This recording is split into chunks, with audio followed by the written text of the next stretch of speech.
Today on The Grid, our topic is photography horror stories. We're going to look at those shoots and instances where things went wrong. Our in-studio guest today is none other than the man, the legend.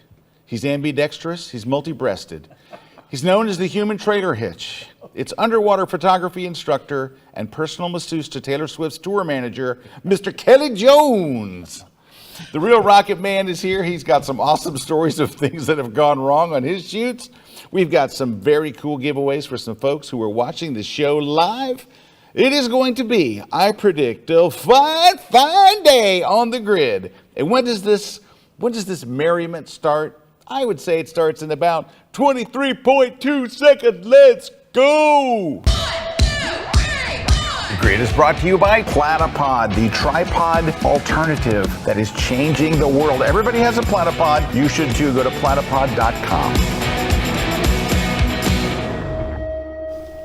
Hey, everybody. All right. We're here. Welcome to another live episode of The Grid. I'm here. Kuna's here. Kelly Jones is here. Now, for those of you who are saying, who's Kelly Jones? Oh, goodness. I'm walking outside. No. Well, he was at Taylor Swift's tour concert. He was at Taylor Swift's. No. So here's the thing. Kelly is the instructor for the class that was just released this week that people are absolutely loving. So Kelly is an underwater photography instructor. So he's a very good underwater photographer. I've seen his underwater images for years. What we did not realize is how good an instructor he is. We'll take a look at the trailer for his class in just a minute.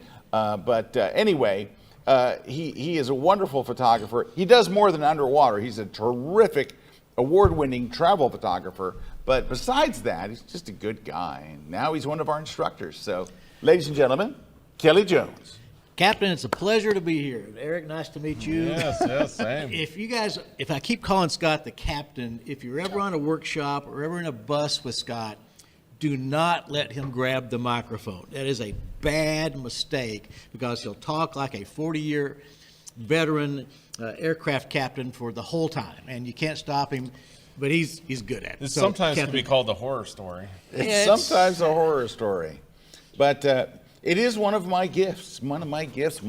The thing that I am blessed most with in life is the ability to imitate a Delta airline captain on the microphone. And the second is for you to embrace the role for the whole day and kind of stretch it out the whole ride. I mean, we'll be the whole ride, and it's like the same guy the whole time. The problem is, as my wife says, I don't know when to stop. It's a serious problem. He goes deep. It's a problem. Deep. So Kelly calls me the captain for that reason. Anyway, but we're glad to have you here, Kelly. My pleasure indeed. So, hey, let me just ask the control room. I'm throwing this on them nonetheless. Can we watch the trailer? Do we have the trailer for Kelly's class? Could we watch that? At the first break? At the first break. Okay, when we go to the first break, we're going to roll that from his class. But so what we did was we went to Belize, which is a wonderful diving location. We flew a crew out there. So Dobson, an outstanding crew. Outstanding crew. Quite good young men. Fine young men that we're proud of. Wait a minute. Was Jason with you? Yeah. Yeah, well, Dobson was really good. Dobson was great. But now, Jason, there he goes. This is, there they are. Yep. Diving underwater. Not something I'm going to be doing. Yeah, no, that's not for me. Better you than me. So yeah, this is some B-roll. So this is not the class or this is not the trailer. This is just them, getting ready to shoot and stuff. Now, you know what I love about the comments that I'm seeing about Kelly's class is like somebody wrote in the community. They wrote, finally, somebody did a class for someone who's not a professional diver and not good at underwater photography. He starts and shows us everything. And Kelly's a great communicator. And so he's also, by the way, interesting note, a mayor of a small town in Texas. A very small town. It's a lovely town, though. I've been there. But a wonderful town. I've been there. It is a wonderful town. And Kelly is the mayor, and where he does a lot of yelling, a lot of screaming, throwing stuff, constantly throwing things, right? So not always. Not always. Well, I mean, often. Just when necessary. Just only when necessary. But so anyway, we will show his trailer in a bit. But people are loving that class. You're getting such great comments. Yeah, I'm very honored and pleased by the reception. But Captain, real quickly, I am bearing gifts. The team, the gang at Chuck and Robbie's Dive Shop in San Pedro wanted me to present this to you. It's black. I don't know how they knew that. But Yes. Chuck and Robbie's Dive Shop, the home of Kelly Jones. Thank you very They took great much. care of us during the shoot. Wow. Awesome. Well, I don't really wear black shirts, No, you but I'll don't. try it this one time. That's really nice. This is way nicer than what I normally wear. Oh, yeah. Oh, thank you very much, Yes. Kelly Jones. You're a good man. Thank the And guys, Robbie Gonzalez and the guys at Chuck and Robbie's. Thank you, Robbie. Very nice. Well, and I think, Scott, what you're talking about with like the classes, I mean, that's kind of our thing is really we don't want to be talking so high over you that like if you're trying to learn, you're usually trying to learn at that beginner fundamental level and then progress along. So we always have those classes to progress you along, not we're just assuming that you know everything. It was designed to be a beginner to intermediate class. There's one thing that's pretty advanced. it kind of builds. But I wanted encourage people to get in the water with their cameras. It's not difficult. I can do it. And especially now things have changed that there's housings for iPhones and GoPros. Just jump in the water and Look shoot. at that. Yeah, you can start and then build up. You No don't doubt. have to go all the way into the advanced level. No doubt. Anyway, that's the class. You're seeing it right there. Look at you with your suit and everything. You look so studious. You look like a professor. Professor Jones. I've got a real life too. There Oh, you go. okay. Okay, that's good. Because Eric and I do not. No, This not at is all. it. This is it. It's fake life. It's all fake. Anyway, It's all generative fill. so a couple little things. Just our lives are generative fill. Look at that, swimming around with Kelly Jones. All right, couple little things. I think Jason's really proud of his footage there. You know? Oh yeah. Oh yeah. Him and Dobson in the water. Him and Dawson. All right. They did a great job. It They really did was a great job. Spectacular job. Couple of things coming up. Oh, he's going back to There it. he is. He's back. Back to the footage. You're going to see the B-roll. There it is. Little barracuda back there. Little barracuda. Yep. So this is like my horror story, just being surrounded by sharks and fishes. And I've done snorkeling, but I've never done scuba. My son's done scuba diving, but not me. It's a beautiful, beautiful part of God's world underneath there, and most people never see it. Oh yeah, there's Oh, good yeah. reason. You know Yeah. why most people don't see it, Kelly? Because of sharks. Yep. Because of sharks, Kelly. I'm good. That's why they don't see it. All right. Remember, So, we are not in their food chain. We are not. If they wanted to eat us, they would. occasionally, apparently, we are in their food chain. Apparently, occasionally, not often. Well, statistically speaking, I get It's what he's just- saying. I think it's statistically. five people die a year from shark attacks.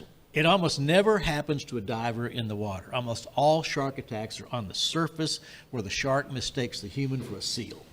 Just think about it. Sharks never eat people. They bite them and go, oops, this is But the seal. if you ever look at me when I'm up on the top of the water, I look identical to a seal.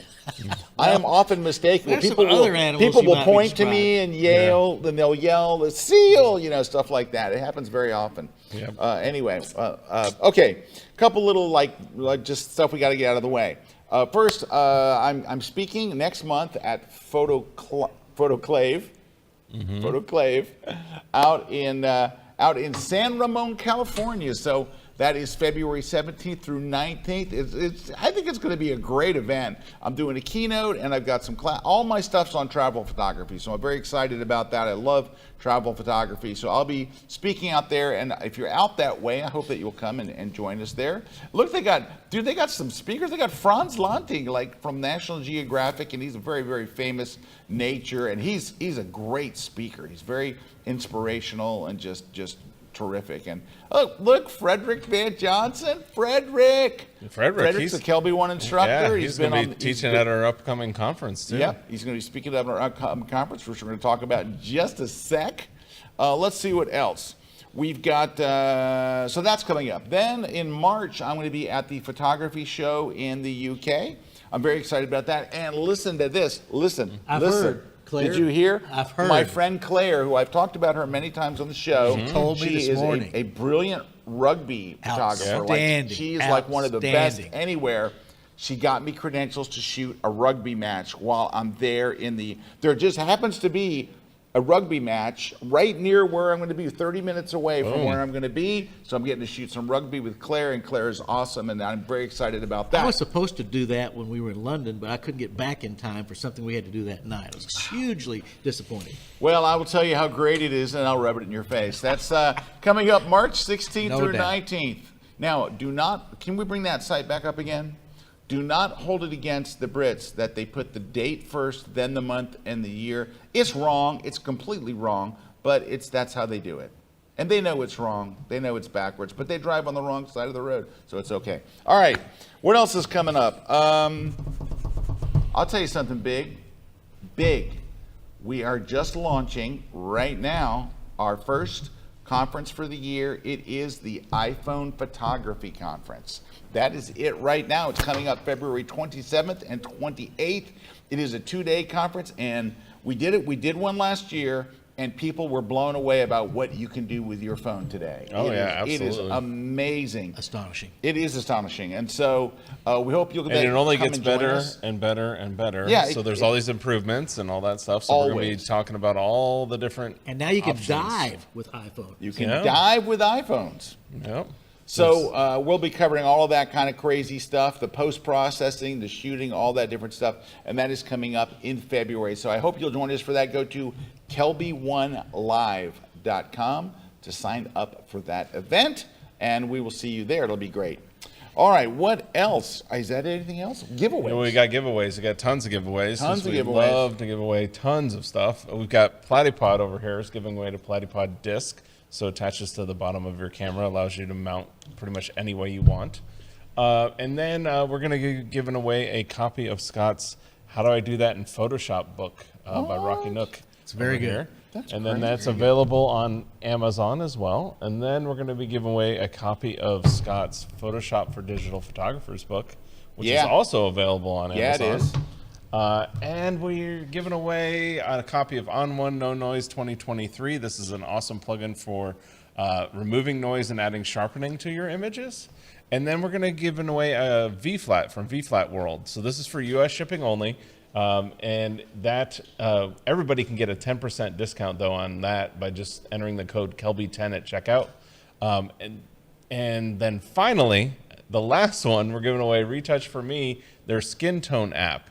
So this is a cool plugin that's an That's AI a plugin really good for plugin. Photoshop. Really and good. it does these AI for retouching. If you're into retouching, definitely check it out. Yeah, this is pro-level retouching Yeah. stuff using AI. And So, to get Eric, a are you giving discount. away your fried camera? No, I'm not. That's a prized fried camera right there. And then we've got the promo code for that. You can go over to Retouch for Me, Kelby120, so KELBYONE20. If you go over to promo.retouch4.me, you can get 20% off as well. So There all you go. that stuff. All that stuff. Okay. But how do they enter? Oh, okay. So all you have to do is leave us a comment, and ideally tell us what you want to win. Say, hey guys, whatever. Would love to win the, Retouch for Me, or love to win the V-Flats or whatever. So if you let us know, because if not, we don't know what to send you, and then we'll just send you something weird. Yeah. All right, so that's what you have to do. That's it. You just leave a comment and you're entered, and we will pull winners at the end of the show. Hey, I do want to mention, when I sat down here on the grid set, there was a package from my publisher, and in there is my book, Photoshop Pronto Eluso. I'm guessing it's is that Italian. Italian? I'm guessing it's Italian. Pronto. So fast. So it's this book. It's that book. How do I do that in Photoshop? But because it's the same cover, right? So it's the same cover, which they often change the cover, and I'm glad they didn't. But I guess it's how do you do that in Photoshop? I don't know. I don't really know what any of that means. But anyway, I got that. I'm excited about that. I love it that I just got the Italian version of Light It, Shoot It, Retouch It like about 2 weeks ago. So what else? It says it translates to Photoshop ready to use. Photoshop ready to use. Why couldn't they just call it, how do I do that in Photoshop? Photoshop ready to use. That's going to be a big seller. Yep. Wow. Hey, what do you know? Wow. I know. Hey, can we show Kelly's screen? Do we have his screen? Just because I'm sitting here looking at all these images coming up here, and he just had an amazing turtle shot. Yeah.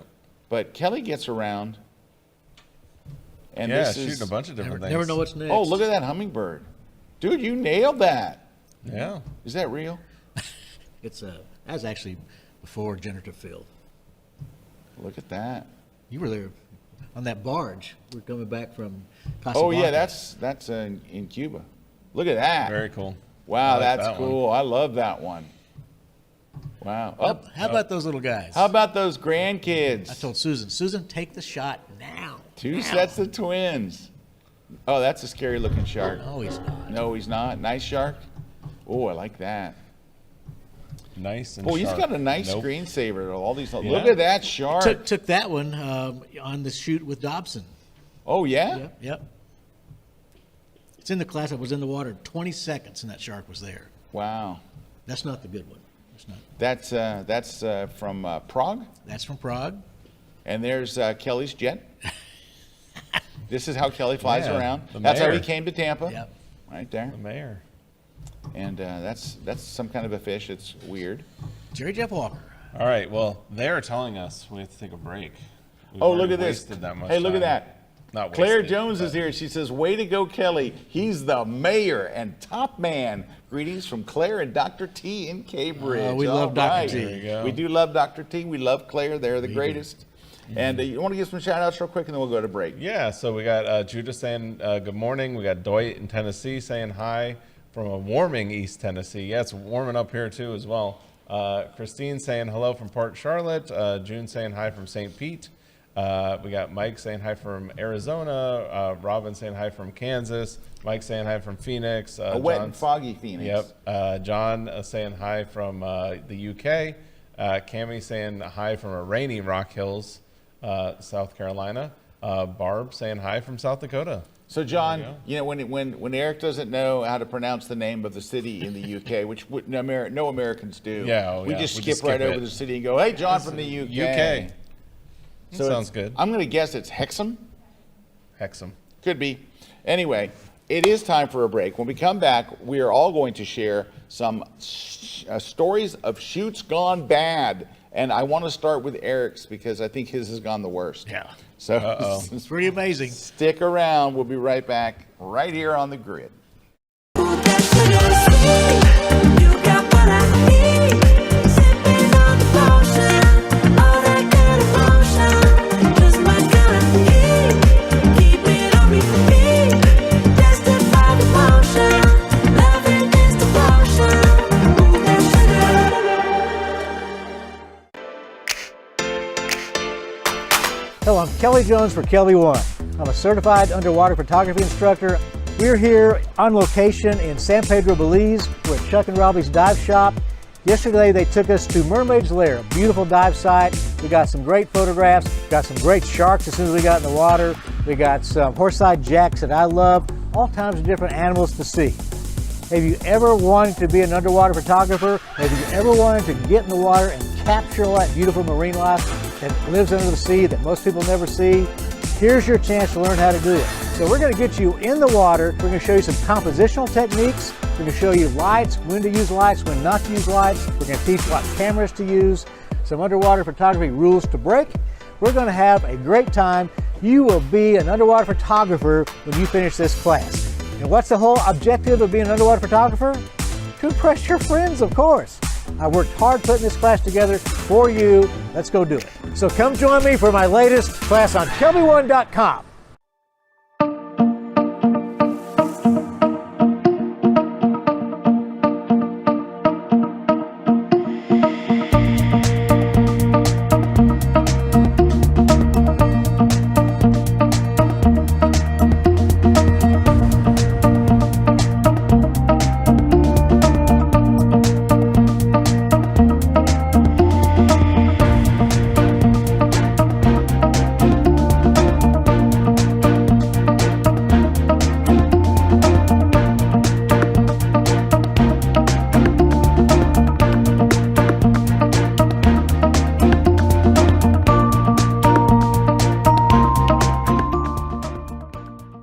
Hi, I'm Karen Hutton. Join me for my new class, how to make the most out of a travel location. We cover landscapes, historic towns, and everything in between.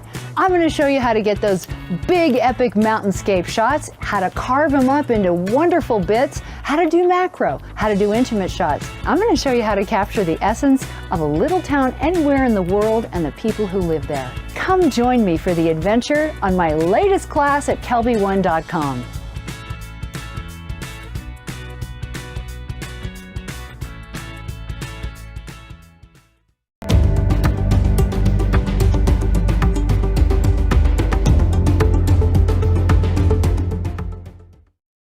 This segment of The Grid is brought to you by Canon.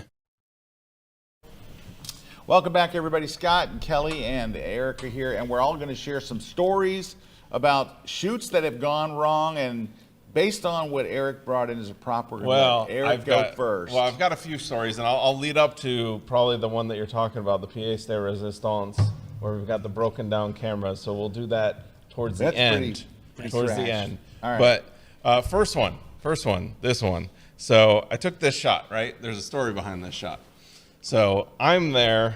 This is outside of Area 51. So that's the famous, there's a mailbox that just sits outside of Area 51. Nobody knows why it's there. They all say it's the mailbox for Area 51. But anyway, so we're out there taking a picture. So, earlier in the day, me and Cheeky Nando are out there. We went out to Photoshop World early. This was a long time ago, like, golly, 7 years ago or so. Went out to Photoshop World early, went out to Area 51, and Nando's one of our, community leaders and moderators, and we're out there. And first thing is, this was Nando's horror story of the trip.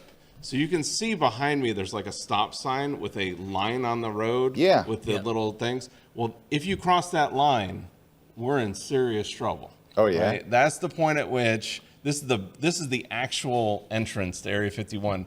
The gated entrance is where everybody goes, but this is where they actually bust people into. It's not even guarded. All you have is this government vehicle up on the hill just monitoring you, and a bunch of surveillance equipment and razor wire throughout the desert. You can see it. So we could drive right in, but the minute you drive right in, we're going to jail, right? Right. So I'm kind of pushing the limits, and then I'm taking pictures of the security vehicle, and this is the point at which Nando starts freaking out. This is a Portuguese national outside Area 51, and he starts going to me like, Eric, we got to go. I cannot be here. I cannot go to an American jail. Yes, you can. So I was like, no, we're good. As long as we don't drive across that line, we're good. But anyways, so we're getting this shot, right? And then notice where, like, afterwards we were hanging out, and I always have to do this because, Jason was there. And this is usually how I see Jason when we're out on our shoots. So we're waiting for the Milky Way to go down, and Jason's over there with Juan taking selfies. And that's usually what I have to turn around to see Jason taking selfies on all our shoots. But anyways, so we're out there, right? And we're in the desert, and it's dark, right? And we're sitting out there, and we're taking these shots, and all of a sudden we start hearing these noises. And I mean, it was this like ungodly, like thumping noise that was coming up. And Nando and I are looking at each other like, something's wrong. Like, this is not right, right? And then it starts getting closer. It starts getting closer. And then thump, thump, thump. And it's like this weird thumping noise. Thump, thump, thump. And we're turning to each other like, do you think we ought to get out of here? Do you think we ought to get out of here? I'd have been gone before you could have said, think we ought to have been out of here. And then it keeps on getting, so I'm taking a flashlight out there. I'm taking the flashlight, and I'm going out That's there. like the guy that goes into the haunted house. You think we should go in the haunted house? And I'm like, no, we got to get this shot. We'll be okay. So then we're like flashing. And this noise, because when you're out shooting the Milky Way, it is a lot of times in places like that, it is silent. Quiet. It is quiet. Like, you don't experience quiet like that ever. We always have air conditioners or planes or something going on, and it is quiet. So then, all of a sudden, this thump happens, and I got my flashlight on it, and this little mouse comes busting out of the desert, and walking by. Sheesh. So I'm back at Photoshop World, and I said to Moose Peterson, I said, Moose, we were out in the desert, and we were having this noise. And he's like, before I even told him, he went, oh, it's a blah, blah, blah thumping mouse or whatever. Like, he knew exactly what it was. And I was like, yeah, that's what it does. I'm like, well, it scared the crap out of It us. scared the living crap out of us. So anyways, that was one of those things where a lot of times when you're out shooting and it is like that, all these noises get amplified, but it just starts messing with it's just playing with your head. And it really, at the end of the day, like you were saying, Kelly, the sharks are not they're more afraid of us than we are of them. Yeah, and the same thing like in Florida here, like everybody gets freaked out over alligators. Like, as long as you're not messing with them, they're not going to mess with you. It's just how it is. But that's where you can get down to, But anyways, that was just a horror story that I always remember, that we were just out in the middle of the desert, by ourselves, and it's a little field mouse, a little thumping mouse that caused our problem. Wow. Cool. Kelly, from a guy that shoots underwater, you probably have a story or two. Captain, I've covered a number of them in the class, things not to do because I've done them all. Probably my favorite, how you influence friends and make friends on a dive, is to go in with your underwater professional housing that's sealed and drop down about 30 feet and pull your camera up and notice that it's black, and then you turn it around and your lens cap is still on. And so you have people down waiting for you. You have to surface. You have to try to dry off, open it up, take the lens cap off, go back in the water. And people really enjoy that, wasting their time waiting for a guy to take his lens cap off his camera. Well, that's not a horror story. That's just embarrassing. It's an embarrassing story. I had one like Well, that. it can't be a horror story in that everybody's looking at you, right? They were like indeed. you don't know what you're doing. I had one like that where I was trying to get this shot in the Forbidden City in Beijing. First of all, never should have been there. Anybody get that Yes. joke? No? It's No? the Okay. Forbidden All right, City. yes, I never thank should you. have been Okay, there. moving on. So I was with a tour group, right? And this was the first time I was to Beijing. So I was with a tour group, and my wife says, honey, we're moving on to another area. I say, I'm trying to get this one shot. And the tour group moves on. And then she calls me and says, honey, we're heading to the bus. I'm like, I'll be there in a minute. I got to get this shot. So anyway, finally she calls me. She says, honey, everybody's on the bus and we're waiting for you. So I finally get my shot. I did get the shot. I get back to the bus, and it's that walk down the aisle, like my wife's sitting in the very back, like one row from the back, and and everyone's looking at you like you're the guy we're waiting. Oh, that was. It's usually us photographers. I know the that do feeling. that. Yeah. I know the feeling. It's bad. Yes. All right, I've got a story for you, and this is a learning moment for me. And what it was I wanted to do this particular fashion shoot in New York City. And I learned about this amazing place. It's called the Metropolitan Building. It is a multi-story building in Queens. It's right across the bridge from Manhattan. And it's an amazing building, and what makes it amazing is that they have an entire floor made for photographers. It is an entire floor full of every kind of couch, chair, table, lamp, and it's all kind of kitschy, cool stuff. So imagine a giant Pier 1, but you can use anything. And there's all these interesting things, right? And so you can go in there and just make sets. And use it there? Use it on site? Yeah, you do it on site, right? I'm going to show some pictures from it here in a sec. But anyway, yeah, you can do it on site.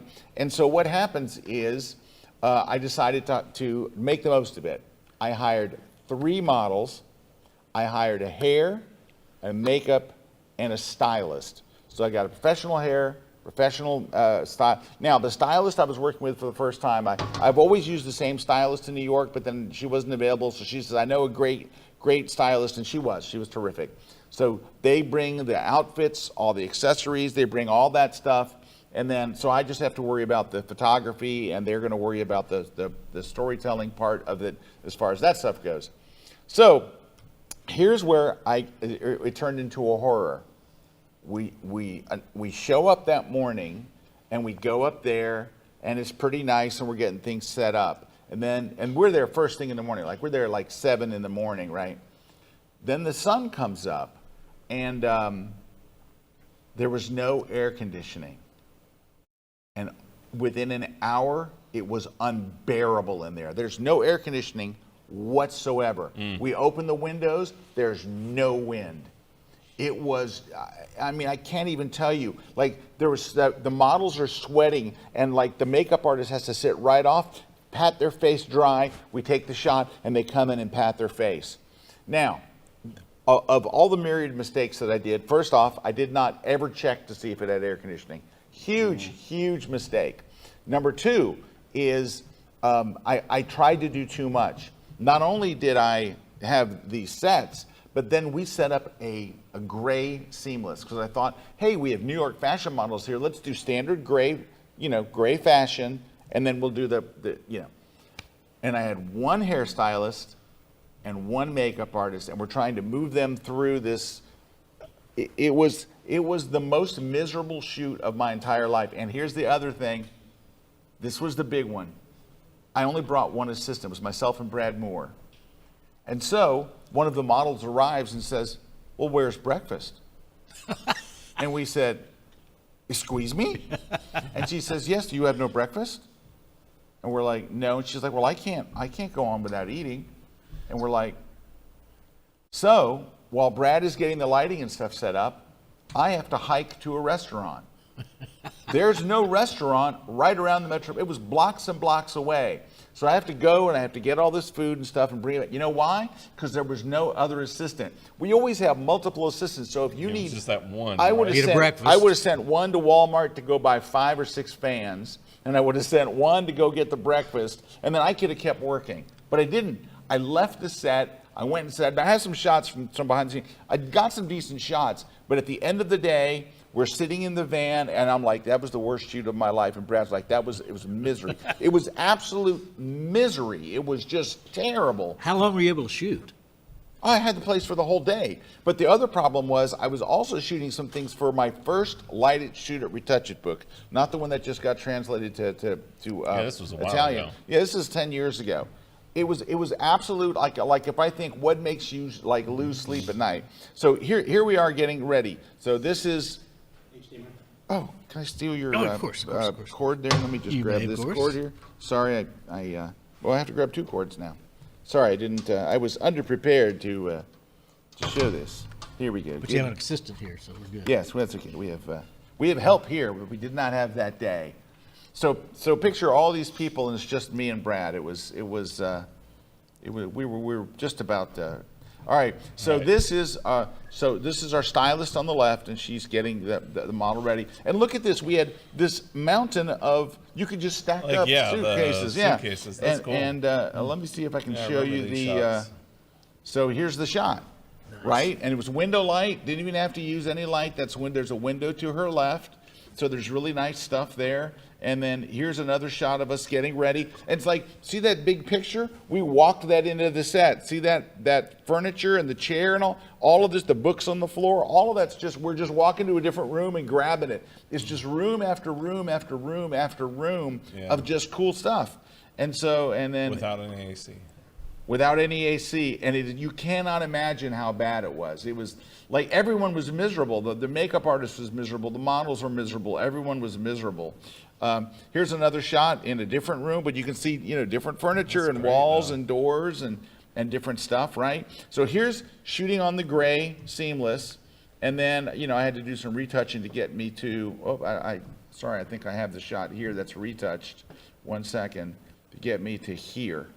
So she's jumping up in the air. And then, here we go. We're shooting again with against the luggage, or whatever you want to call it. It's not called luggage. What are those things? Luggage.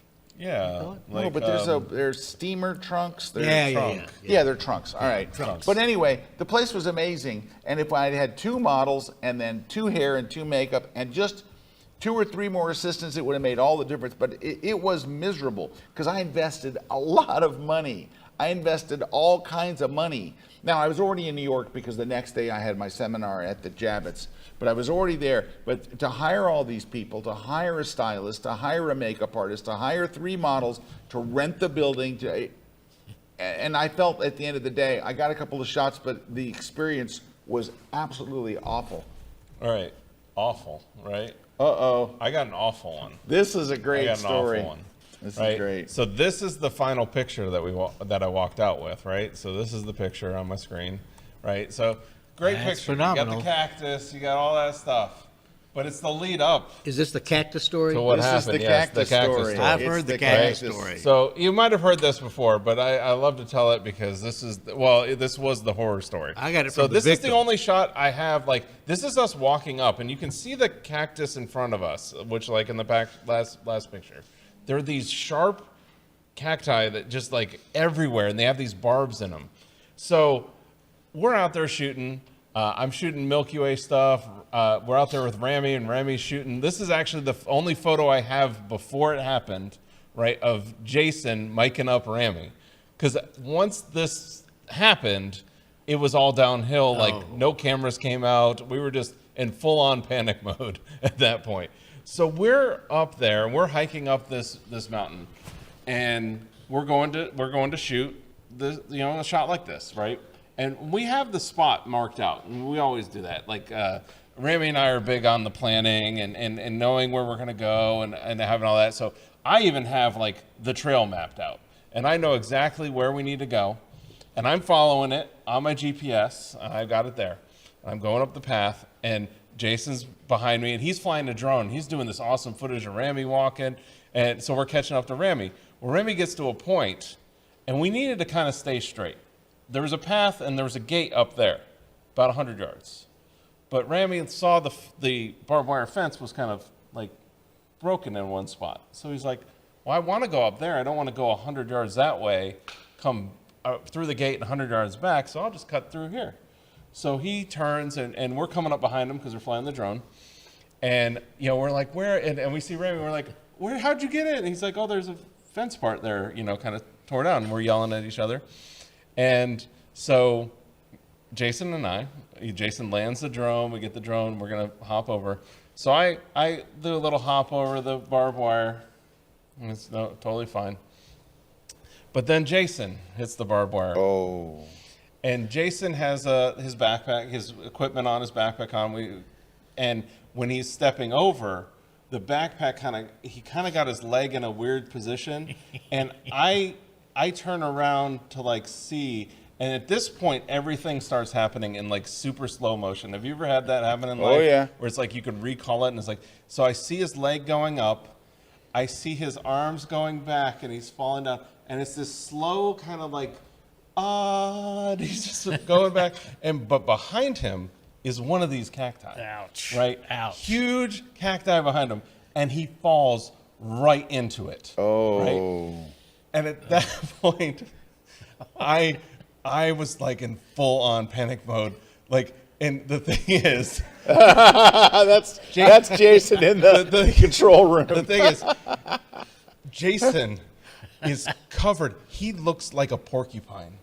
He looks like a porcupine. They're coming out of his backpack. They're coming out of his head. If you go back to Jason, like, see, he had his bald head became like, you ever seen that? What was that horror movie where the kid, Hellraiser. where the pins on his head? That's what it was like, right? There's pins everywhere. His backpack's covered in the things. Luckily, he had his backpack on because the backpack saved us.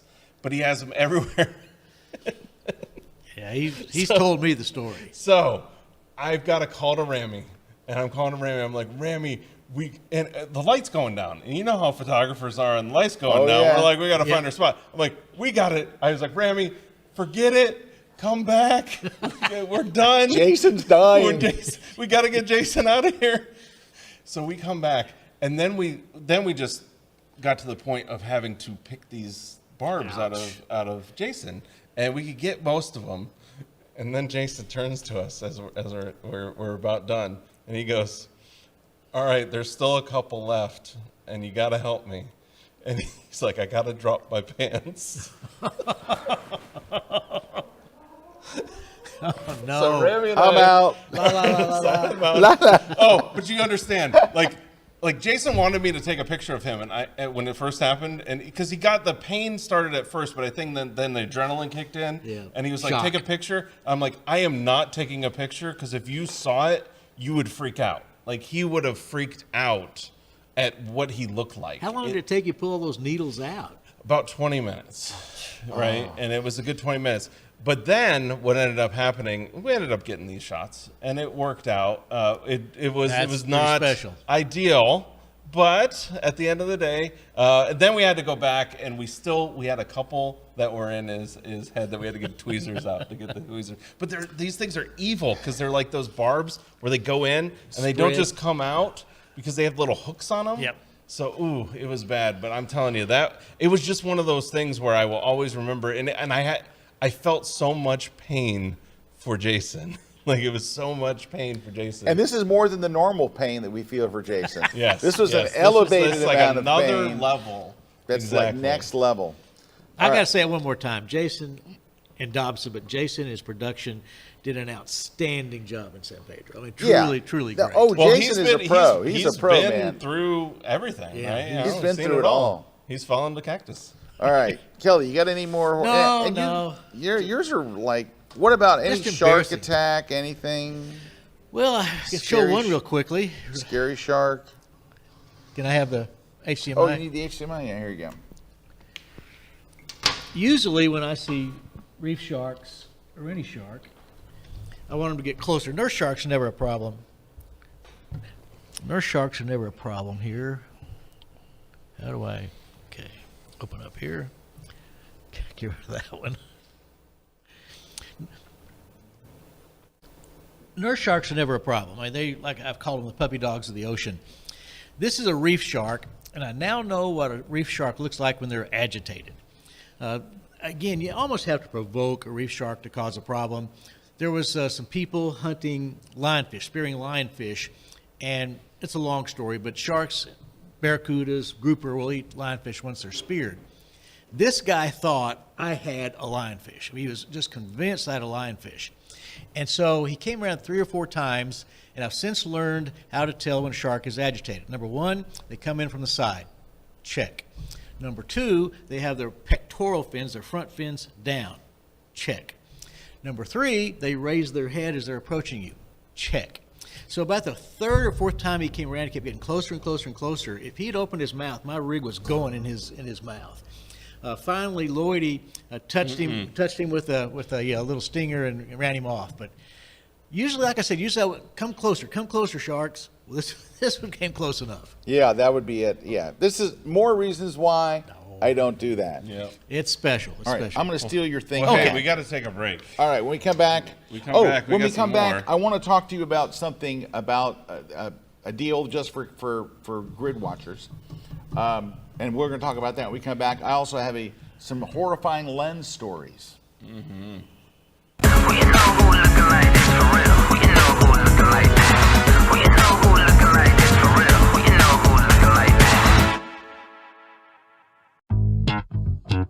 All right. Hi, my name is Eddie Tapp. Please join me in my latest class at KelbyOne with special guest Larry Becker, who's going to show you how to set up the gear. We have a lot of fun photographing jewelry, photographing yummy cupcakes, and a beautiful model, doing portraits and some creative work, and we just had a lot of fun with a lot of assignments using the Platypod equipment and the lighting equipment. It's just been a great day. After 50 years in the photography business, when it comes to photography, I approach each assignment trying something new in lighting, composition, and fusing old techniques with simple and innovative ones, and then reveal the final image in post. I'd like you to come and watch this super cool bicycle concept we worked on. And I'd love to have you follow me as we discover so many different ways of using light and composition, using the Platypod tools, and more to create imaginative imagery. And as an added bonus, Larry T., the inventor of Platypod, is going to show you the latest inventions. Come and join me exclusively on KelbyOne.com.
This segment of The Grid is brought to you by Platypod, the world's most compact tripod base. Ha. Oh, look, we're on the look grid. at that grid cup. There's Christina. What up? Yep, Up, studio up, audience. studio audience. What's up? Studio audience. All right. And all the way over. And here we are. All right, there we go. Jason, Oh, he totally cut your feed. He cut your feed, He cut man. your feed. Oh, You he have to cut talk your to him feed. about it. All right. Hey, there's a great comment from Lori. Listen to this. Lori says Elmer's glue this for is for cactus Jason. needles. Right? She said you dry cactus needles with a hair dryer until it's clear and no longer white, and then you just peel it off. That's what ER docs used to do. There you go. I don't know if that would have worked for. These are these barbs. They're like huge barbs. I know what you're talking about, like the cacti. They're like invisible almost. Yep. Yeah. All right. So yesterday we did a webcast, all right? And the webcast was on these 5 secrets that pro photographers don't want to tell you. If you missed it, you can go catch it. Where can they go catch it? Well, they could just go over to our channel and you can see it. Oh, you can watch it on Yeah. YouTube? Yeah. Well, no. You can go to like social media and there'll be links on there. Oh yeah, you can find it on our social. You'll have direct links to it. So, and we did this whole presentation. And at the end, I talked about this new thing that we've done recently. We launched it at the end of last year, and it has been a huge, huge success. It's been one of the greatest things that we've ever done, strictly just based on the feedback that people have been through this thing. It's called the Photographer's Fast Track. It's fabulous. And what it is was, I've talked to so many photographers who were frustrated with their progress in their photography. And what they would tell me is literally this, is that they would say, you know what? What they would say is, I think in the last year, I don't know if I got any better at all. If I did, maybe it's 2%, 3%. And so a friend of mine was talking to me, and he's like, maybe I should quit photography. For me to get 10% better is going to take me 5 years and stuff. And so I'm like, what if there was a way that you could accelerate your learning, and you could move from a level 1 to like a level 3, or from a 2 to a 4? I don't mean moving up in the next level. I mean jumping levels and do it really, really quickly. So we created this thing called the Photographer's Fast Track. Now, it is designed for people who are struggling and are frustrated. It's not for advanced photographers, right? But however, I'm going to show you a quote of somebody that wrote this after watching the class, right? So she wrote this on our community, and I want to point out one thing about she had a friend of hers watching it with is a pro, and basically said, the amount of things that blew him away was priceless. And in fact, that happened yesterday during the webcast. By the way, we had like almost close to 4,000 people signed up for this webinar. And I think the key in there is that one line you're talking about there. It's the this amount of line right things- here. Yeah. The amount of things that blew him away was priceless. So here's just what it is, just for those of you who are interested. You only do 1 hour a day for 5 days. So it's 5 different classes. I say the class is 1 hour. They're a little longer, an hour and 15, hour and 20, whatever they are. It's different every day, but it's around an hour, and you do it for 5 days. Now, ideally it would be Monday, Tuesday, Wednesday, Thursday, Friday, whatever. But if you have to miss a day or something, it's not a big deal. And I'll tell you what the 5 classes are, and then I'll just tell you the deal. So the first one is all on gear, right? I wanted to get the gear stuff out of the way so we could focus on the really important stuff, but I came up with, what are the 7 things that you got to know about your camera? And it was shot in the studio and on location, where we went through, all right, if I was with a friend and they said, really, what do I need to learn all this crap? No, you do not, but you do need to know these 7 things. I went through just those. We got it out of the way early, so that would be day 1. Next is I did a thing on Crush the Composition. I went in front of a live audience. It was one of those things where this type of thing needs that energy and instant feedback from an audience. So we rented the Tampa Theater and brought in a crowd. They came to watch me do it live, and you're seeing it live as it unfolds there. And I go into the thing about this class is I do spend 5 minutes going through the rules of composition. Yeah. But those rules of composition first came out in the 1800s. And people are still struggling. Why? because there's some huge thing that is not discussed, that no one talks about, and that's what this class is about. It's not about the rules of composition. I do touch on them for 5 minutes. The whole rest of the class is that huge thing that's missing, and it's huge and it changes everything. Next is, I did a brand new version of my 7-point system for Lightroom. It works for Lightroom and Camera Raw, and it talks about what to do, when, and why. So when you open a photo, you're not like, well, how do I do this? You know exactly where to start, what to do first. I follow what to that do next. religiously. Oh yeah, I do too, every day. Well, and it's something that a lot of people struggle with. They just don't know what to do. And after that class, this know. is how to process. Yeah, all right. Next is how to critique your own photos.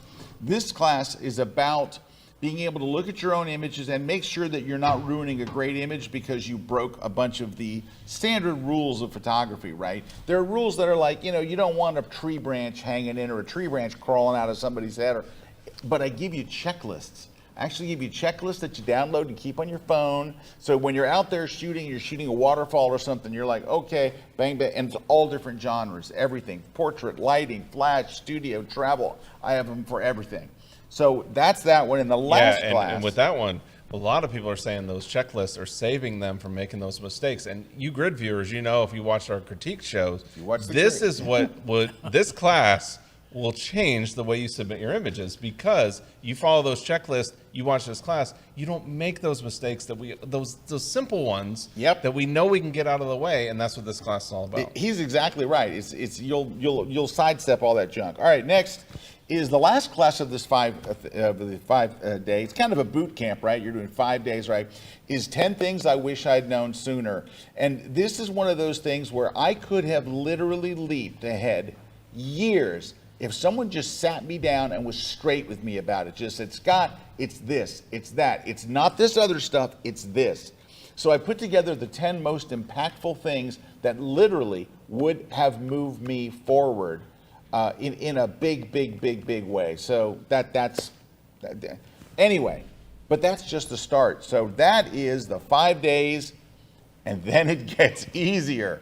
But the 5 days is designed to, have immediate effect. Look, Michael just wrote here. Thank you, Michael. Right, the fast track is so effective and full of goodness. Awesome. Thank you, Michael. I appreciate that. All right, and so then after that, it's just 1 hour a week, right? It's 1 hour a week. That's all you have to do from that point on. Now, you have 3 options for that hour. Option number 1 is you can start a topic-based learning track. So a learning track is you say, you know what, I really want to get good at aviation photography. So you go to that track and you follow that track, and we put classes together in order. It like you'd watch this one first, then watch this one, then watch this one. It tracks your progress through the track. We have different tracks on. This is just a few, and this isn't all of them, but this is an idea. We have a track on Photoshop, one on Lightroom, one on travel, portrait. You just follow the track and it tracks your progress. Option number 2 for that week is we do a new class on KelbyOne every single week. Tonight, there'll be a new class every week. Last week's class was Kelly's awesome underwater class. There's a new class coming out every week. So you just, now, but if you go, all right, well, this is, let's say that this week's was aviation, and you're like, yeah, I'm not really into aviation, right? Then you would just go to the search. We have literally over 1,000 online full-length courses. So you would just go and type in what you want to learn that day, and there's a class on it. If it has to do with Photoshop and Lightroom, because we're the kings in those, I don't think there's anybody that has more Lightroom and Photoshop classes than we do. No, but, no way. But if what you want isn't in those tracks, there's a class right there. All right, now. Well, and look at Judy saying, Judy, the best thing I ever did was join KelbyOne online training classes. Thank you so much. That's Thank me. you. That's me. Yep. Stuart says, the 5 Secrets webinar was very informative. It's a great introduction to what KelbyOne is all about. I've learned so much over the years and now enjoy being a member of the KelbyOne community. Thank you, Stuart. Thank you very much. And, oh, look at this. Deborah says, the fast track has a lot of great information, even if you're an experienced shooter. A great methodical way to think about how you were shooting. Yep. How about the X-Ring? And X-Ring saying, I love the fast track courses. I keep referring to it often. Thank you, guys. Thank you very That's much. why it's there. All right, And so that's what we love as educators, right? Because Right. we want to hear you that feedback. I mean, that's why we do this stuff. We really do want you to get better at your photography. Oh, That's our goal. And when we see comments like that and stuff like that, we're educators, right? This is like, that's a home run for us, right? This is what we do. And when we hear people, it's working for them and they're getting results, it's just like, yes. Scott, I mean, I can tell you personally that joining KelbyOne changed everything for me. Your Slim class and your 7 Steps class changed everything for me.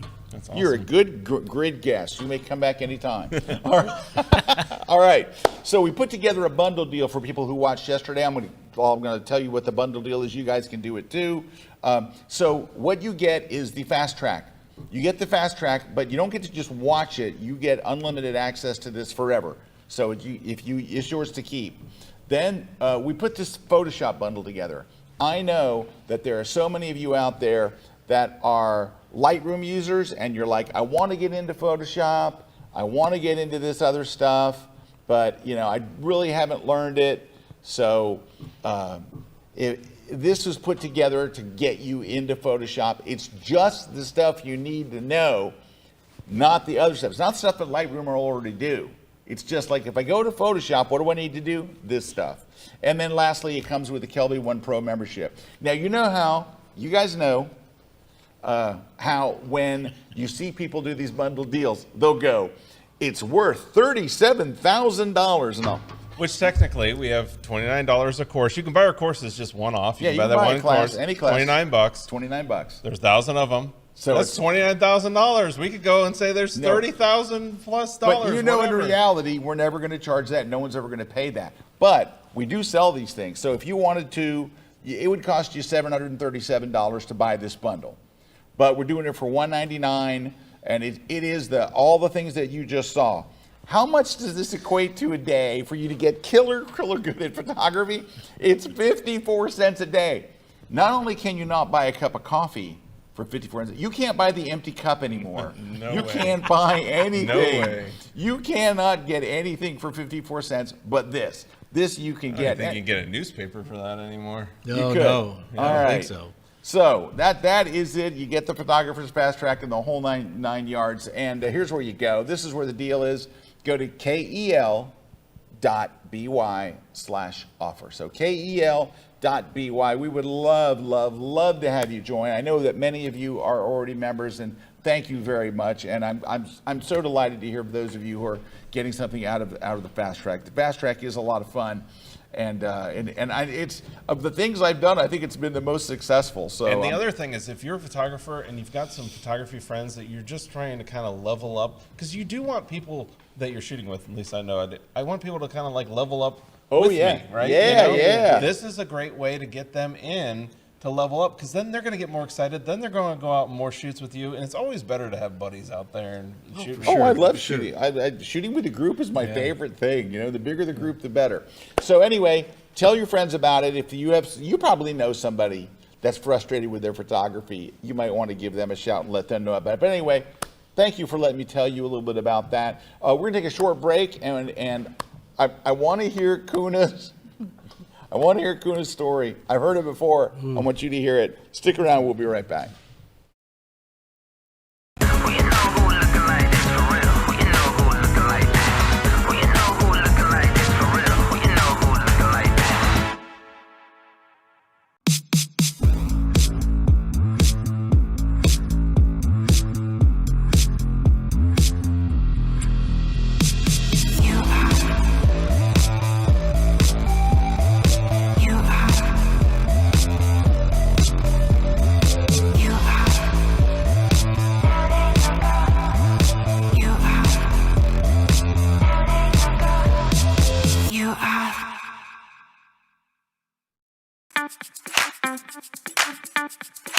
Do you have hundreds of images sitting on your hard drive?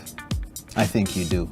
Well, after this class, you will learn how to get those images published and get them out in front of the world so others can see them. I am Leonard Johnson, award-winning fashion and beauty photographer, and I'm here doing my third class on how to get your photos published. How to even select your images.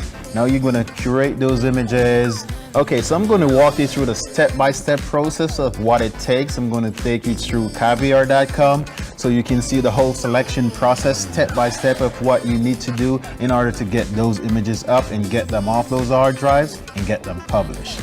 Come check out my latest class at KelbyOne.com. I am a portrait and wedding photographer based in Valencia, Spain. I do mainly commercial and editorial photography, and I retouch up to 100 photos a month.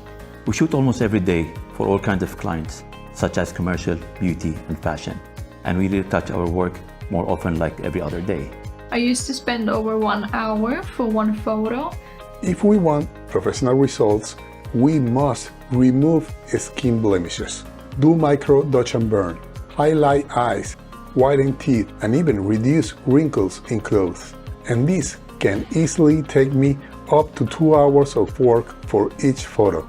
So when I saw that there's a plugin for Photoshop that helps you retouch quicker, I was eager to get my hands on it. I read many feedbacks about it, and I found a lot of positive reviews, which made me to consider buying my first plugin. One of the challenges we have at the end of a session or wedding is to achieve an edition in our photograph that look natural.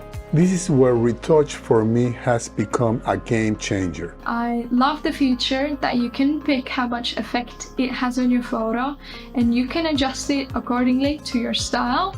I saved a lot of time and always end up having amazing result with my work. I am extremely happy with the quality. Now, I am more efficient and have more time to spare with my family.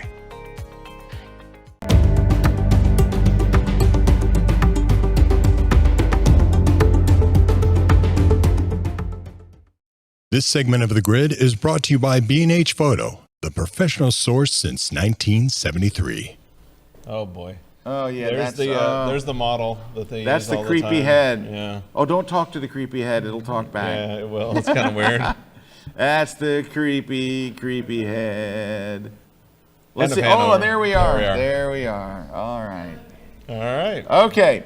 All right. I got a real quick one. Yeah, go mine's for it. super short, so then I'm gonna let Eric go because I still got my HDMI plugged in. So I'm standing in front of this building right here. This building here. Yeah. That And one. this is I'm with Kiki Nando, and I'm doing my photo walk in Lisbon. So this is not during a workshop. This is just friends. My brother's there, Kiki Nando's there, I'm there, and we're just having a wonderful time shooting. This is a palace in Sintra, which is near Lisbon. And anyway, I took this shot, and then I dropped my 70 to 200 lens on the ground and broke it. Nice. Literally, I took this shot, and I thought, oh, I should get a wide shot. I just shot it tall. I should get a wide angle shot. It just slipped out of my hands, literally landed on the concrete and broke. I picked it up and it went. The second one, I bought a brand new lens. I'm going to Dubai, never been there before. I buy a brand new lens, a 7200. We pull up in front of the hotel, the door's open, my buddy gets out first, and I'm holding my lens because I was doing some stuff. And I said, Jeff, hold this. I hand it to him. Not Jeff, my brother, Jeff Revelle, my friend. Jeff immediately drops my lens and breaks it. Immediately, day one, first day with a new lens, broken. Those are sad. I've seen you break a camera in Tuscany, remember? You told me we were going down this little muddy path, and you said, don't worry, it's slick going down, but it's easy going back up. And, of course, you slipped and broke it on the way up. Yeah, I did. I was climbing up this tiny little hill, and 5 feet or so. after I told everybody, I watched out for my whole crew, everybody be careful, be careful, be careful. I'm the last one out. I go up the hill, I slide and fall, did $475 worth of damage to my camera. Yeah, I've had that with Scott too. We were walking across the Brooklyn Bridge. Scott stories. He's got it hanging off his hip, and he just whacks it right on the thing, busted the lens hood off of it. The camera actually came apart, but what was nice is you had the Platypod attached to it, and the Platypod took the brunt of the impact. Maybe we should switch and just start telling Scott stories. No. Because we have the worst story of all stories. Well, I've got a ladies and couple. gentlemen, Yes. Mr. Kuna. Well, I do have a couple of them. So I do shoot a genre that tends to be very bad on cameras. Violent. It's Violent a on violent cameras. genre. So I do a lot of aerospace rocket photography. So here's a shot that I'll talk about here on screen. Well, you can see that's the camera we'll talk about in a second, but here on my screen, you've got this shot. So this shot was taken below a test rocket engine. So to start out, I have insurance. I have my equipment insured. I take precautions with my equipment. I secure my equipment. This is not like I'm being reckless with it, right? So intentionally, I've got this camera set up below it, but I have this camera wrapped in welding fabric, which is resistant up to about 2,000 degrees, then ablative shielding on top of that, right? So I've got my camera and I've got my trigger mounted on top of it. So this is the sound trigger that I use, right? And this is the actual sound trigger that was on top of that camera. And the sound triggers the camera. Yeah, and the sound triggers the camera. So I've got it all wrapped and I've got it, and what ended up happening is I went afterwards back to get it. And actually, so this actually, you can look at it and maybe I'll have, but like the buttons like kind of sticks, but it still works. Like this, wow, it still works. And if I tell you, what happened to that, so it's down there, it's on top of my camera, it's sitting there on the top of the camera. I had like put the shielding, but there was like a gap, like maybe 3 millimeters, I realized afterwards, of a gap between the trigger and the top of my camera. Well, the violent heat and the stuff got in there, ejected the myops off the camera. I couldn't find it. Wow. I didn't even know what it was because this was a night shoot. It was night, so we can't. So basically, I've got the camera, I've got the shots, the camera, the 5D Mark IV, perfect, not a problem, you know. But the myops is gone. Was that my 5D Mark IV? No, that's another 5D Mark IV. Was I it? would not take your 5D Mark Was IV it? and do that with it. Because he sometimes borrows my bodies or a lens. I would not put Scott's camera. This was my 5D Mark IV Kelly, was it under my my 5D? insurance. I think it was your camera. I think it was mine. It's actually an old 5D Mark IV that I got from somebody who was not using it anymore.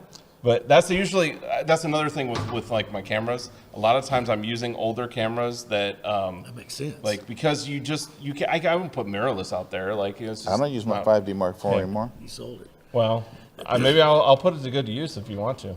So anyways, so we've got it down there. The 5D Mark IV was fine. The 5D Mark IV was fine, right?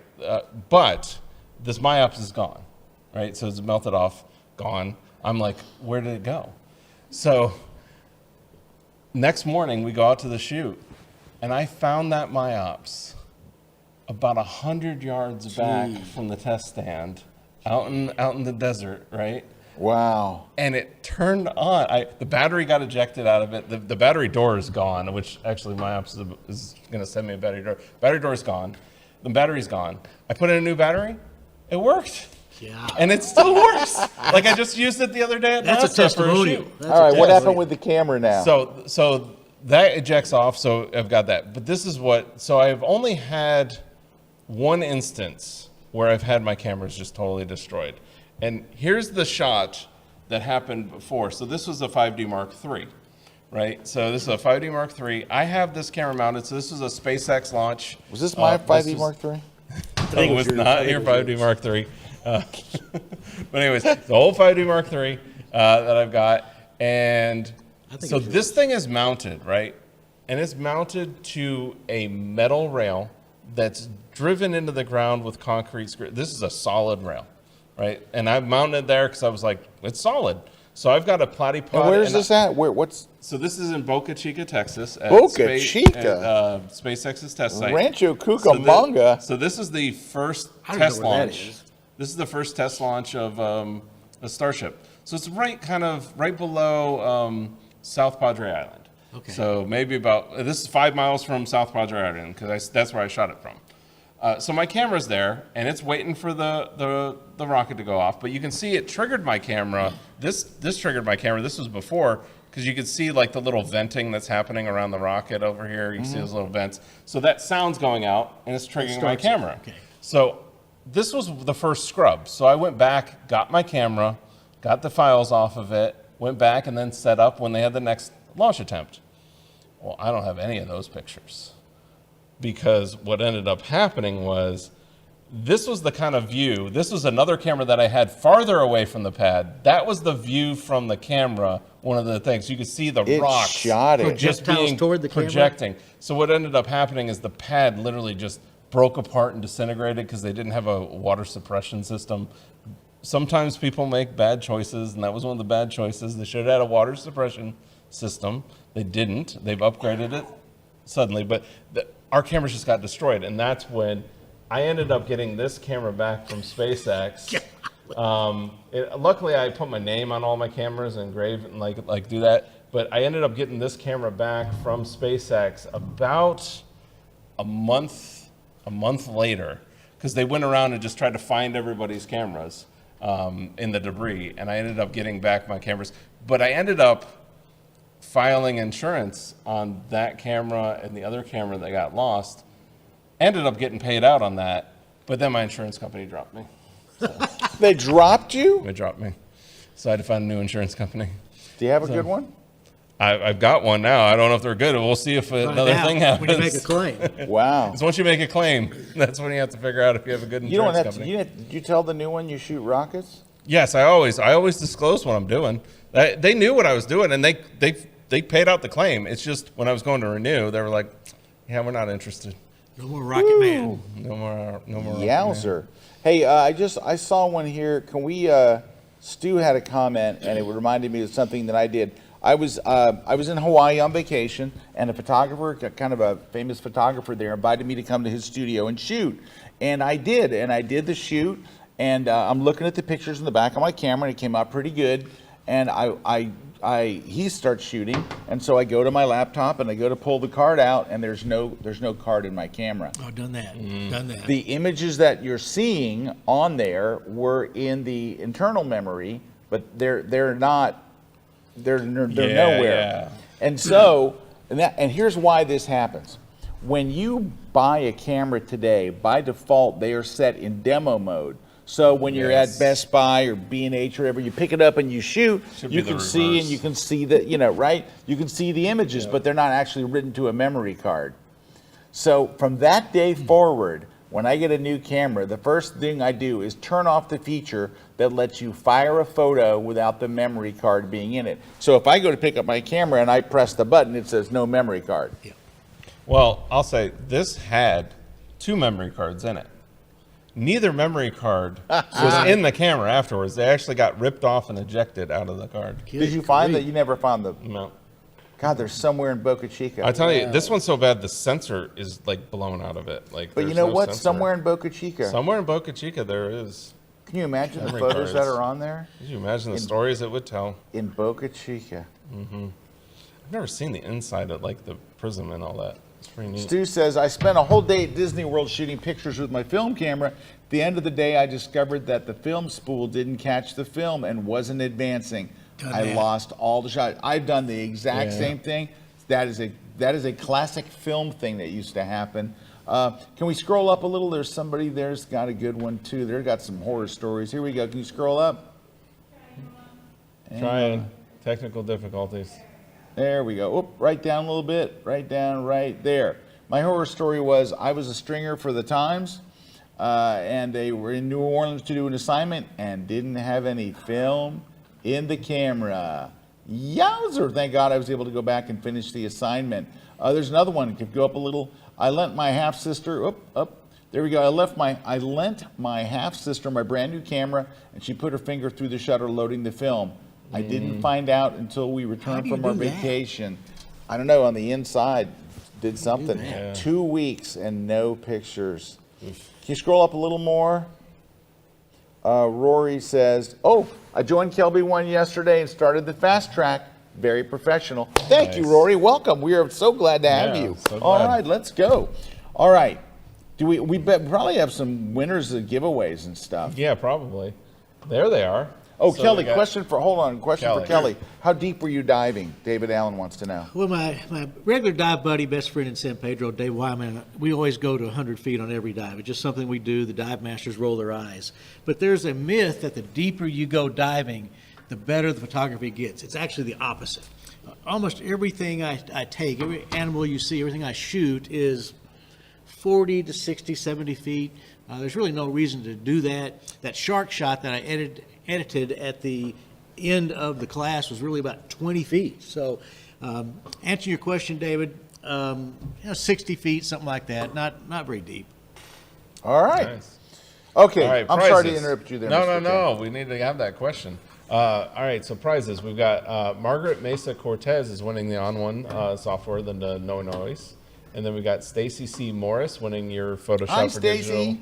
Photographer's book. Then we've got Scott Turley winning the Retouch for Me skin tone app. Holly winning the Platypod disc. Chase Lincoln winning the V-Flat. And then Dave C. winning the How Do I Do That in Photoshop book. So all you got to do is email us over at gridprize@kelbyone.com. We'll verify your information and then send you out your prize. And that's gridprize@kelbyone.com. Congratulations. And we'll verify that you're you. Yeah, now make sure Ship you it do on. that by this Friday, please. We definitely like that. Well, outside of Eric's horror stories, our other horror stories were, I mean, those are all survivable. Oh, I've got a lot more, but it's just like, yeah. I will say this: what's one of the best things about having Mr. Kuna with you when you shoot. So Mr. Kuna and I went to New York City, and we did a couple of days shoot there. And apparently, everywhere I go, I leave a piece of gear. Breadcrumbs. I call it Scott Kelby breadcrumbs. I leave a lens, or I leave a filter, Like, or a. hey, I just picked up your Platypod. Hey, I just picked up your lens Yeah, clamp. I'll get to the next shoot. I'll and I go, walk behind him to like, what is he? Where's leave my behind? lens? And Eric goes, you left it at In the left. Prague, Yeah, here Prague, you we were leaving the train area and get in the bus, and Mimo brings me my camera bag. Kelly, would you like your camera bag? So without Mimo or Susan following me around, I'm a dead man. Oh, you know what I did in Edinburgh? Remember we went to Edinburgh? Yeah. So we went to Edinburgh, Scotland, and I did a photo walk there. And after the photo walk, we went to the great burger place. We're all having burgers, talking to all these great people. Oh, the Scottish people are so lovely. We're having a great time. Everyone's having fun. And then I go, well, we got to go because we're going to go to the Scottish Highlands, the Isle of Skye. Isle of Skye. So we're going to go to the Scottish Highlands, and we get in the car and we drive away when I realize I don't have my camera. I left my camera on the table back at the restaurant. Well, we texted somebody that we knew was there, and they go, yeah, we got your camera here. And they all had to tease me about it. But I drove off and got in the car and left the restaurant with my camera sitting on the table. Yep. Thank goodness it was still there when I got back. Oh, that was my last story for the day. Here's my last story, and we'll wrap things up. So I'm going to Italy. Very excited. My brother and his girlfriend are going. My son, my daughter, everybody, we're all going to Italy. We're very excited. And this is, I'm going back to Italy now as a serious photographer. I'm not just going to take, pictures of whatever. I'm going to be serious about it. Very excited. And I go to, we're on our way, and our flight gets delayed. So they put us up in a hotel, and we wind up staying in New York City. We weren't supposed to. We were supposed to go here to New York to like Rome. It didn't work out. To Venice. But we didn't. We were stuck in New York, and we were going to take the first plane in the morning. So in the morning, we're getting all dressed and ready and stuff, and they bring a cart. The bellman brings a cart to our room. And I look on the, I'm in the bathroom getting ready or whatever, and this is what it looks like when I get ready in the bathroom. I'm in the bathroom getting ready. I come out and I see my camera bag because it has our corporate logo, it has our logo on it. Mm-hmm. I see my camera bag, so I'm like, oh, good, because I'd put it kind of out of the way, hidden in the closet, so, you want to leave it out, it'll get stolen. So I hid it behind the ironing board. But there it is. I'm like, oh, good, they got it for me. There's my logo, and there's my camera bag. We get to the airport. We get to Kennedy Airport. I open the trunk. There's my camera bag. I open my bag. That's not my camera gear. This is not my stuff. I'm like, what the hell? My brother comes over and goes, well, that's my bag. My brother had the exact same bag with our corporate logo on it. My camera gear, all of it, was left in the hotel room at the W Hotel in Times Square, and I have no way to get back and get it. There's no way. So now, on this vacation, for 10 days or 14 days, whatever it was, in Italy, I have no camera, no gear, no memory cards, not a single thing. So I'm freaked out, and I call the hotel, and I said, hi, I'm in room 418. I left my camera bag hidden behind the ironing board. Can you have someone go and check it? They send someone to the room. They called me back and they said there was nothing in that closet. It was completely empty. All my gear gone, and I am freaked out and I'm upset. Now all my gear's been stolen, and the whole 9 yards. So then I called the manager of the hotel. Called the manager and I said, "Look, I was in your hotel. I'm a professional photographer. I had professional photo gear, all this stuff." I told her the whole story. She goes, "Let me look at it." And we're sitting in the plane and we're getting ready to they're like, "We're going to close the boarding doors in 10 minutes, whatever." We're literally getting ready to leave. My phone rings. It's the head of security, and he says, "We have found your bag," which is great because they found my stuff. That was one relief. But I'm in a plane But you're on your way. when they're closing the boarding door, and I have no gear. So what did I have to do? I land in Italy, and in Venice, I go find the camera store. I bought a body, and I bought one lens. I'm going to show you a picture that I got. Yeah, I now, remember. one other thing happened on this trip that made it a lot of fun. My son actually fell down a flight of stairs. Ouch. Yeah, and he was okay, but he was a little guy. I'm going to say he's 10, and he cried like all of my bones are broken. As it turned out, nothing, not a fracture, not anybody, but he freaked out. And It was kind of like Jason when he fell into that cactus. kind of for a few like Jason and the seconds. cactus, very much like that. But the people we were with said we were with a group, and they were like, "We need to take him to the hospital." So I went with him to the hospital, and both of us caught the flu. The next day we were like, we both caught the flu. So here we are in Venice. I bought new camera gear, and we were like this. We're so sick. We're laying in bed, and my wife comes up. "We're going to go to St. Mark's Square. We're going here. We're going to get a gondola." And we're like, have fun. We're miserable sick. So my wife comes and says, I'm going to go find this picture. My wife says, "Honey, you got to look out the window of our hotel." And I'm "Honey, I cannot get up." And she's like, "No, seriously, you got to look. There's a great view out the window." shot. I'm like, "Honey, Right I there. am." It's a great one. Oh, there it is. I'm not getting out of the window. I'm not going to do it. And she says, "Okay." And so I look out the window, and this is the view out my window. So I take my camera, and I'm like, because this is the camera I bought in Italy. I know I'm going to have to sell it when I get back. And so Yeah, it was just like a entry level too. Yeah, it was like an entry level. It was like, I was shooting Nikon at the time. It was like a D5000. It was not a great camera. And I bought the 18-200 lens. The lens everybody says is so bad, but it's not. And I lean out the window, and I hold on to the thing, and I reach out, and I'm like sick and everything, and I go, click, and I got that shot, which I was happy with. And I have this shot in my house, giant. I have it huge, 60.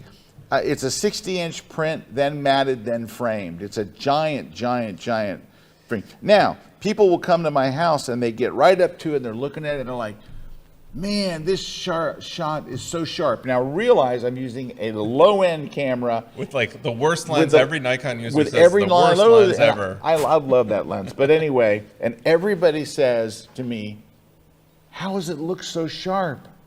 And you know what I tell them? I sharpened it. I went to freaking Photoshop. It's called and I Photoshop. sharpened it. That's how. And it was so big I couldn't print it in MPix. I had to go to Miller's Imaging to get it printed. It's like, it's giant. You know what's funny though? I remember that happening. I feel like even out of that situation, there's a positive I think that came out of it for you, and that was I think up until that point, a lot of your shooting was done with multiple lenses, and after that trip, I noticed you changed to more of a one lens type of person. Can I tell you why I'm a one lens person? Because when you take two lenses, Because you lose the other ones? Well, that's one reason. That's one of That's the funny. reasons. That's funny. No more Kelly Jones. No more Kelly on the show. No. It's because when you take two lenses and you're walking around the city doing travel, whatever lens you have on the camera is the wrong lens. Yeah, you're always getting your mind. And then you're like, "Oh crap." All right, you switch lenses, and now you have your wide on, and you shoot a couple shots, and you turn the corner, you're like, "Oh crud," and you're changing lenses again. You spend your entire day doing that. Yeah. So there's a positive out of almost losing all your gear. Yeah, I love it now. I do most of my photography with And one that's lens. what's great about the phones. That's what's great about like an iPhone or a Samsung. I mean, you push a button, new lens. Push a button, new lens. It's just great. It's true. Yeah. Look at this. Who is this? Can you scroll up a little? There's somebody has a comment here. I can't see their name. There we go. Sherry says, I was in New Zealand and I always take my battery out of my camera when I fly. We decided to go over an island on the ferry. On the way, I tried to take a shot and realized I have no battery. It was beautiful and I had to use my iPhone, but I did get some beautiful shots, but I kicked myself all day long. Thank goodness. All right. Thank you for sharing that, Sherry. All right. Next week, Dave Clayton, British superstar. Dave Clayton is right here. Now, I have no idea what the topic will be, but I can tell you this. Driving on the wrong side of the road. No, it probably won't be that. But Dave Clayton is not only a British superstar, but he's one of the sexiest men alive. We're probably going to talk about something kind of naughty.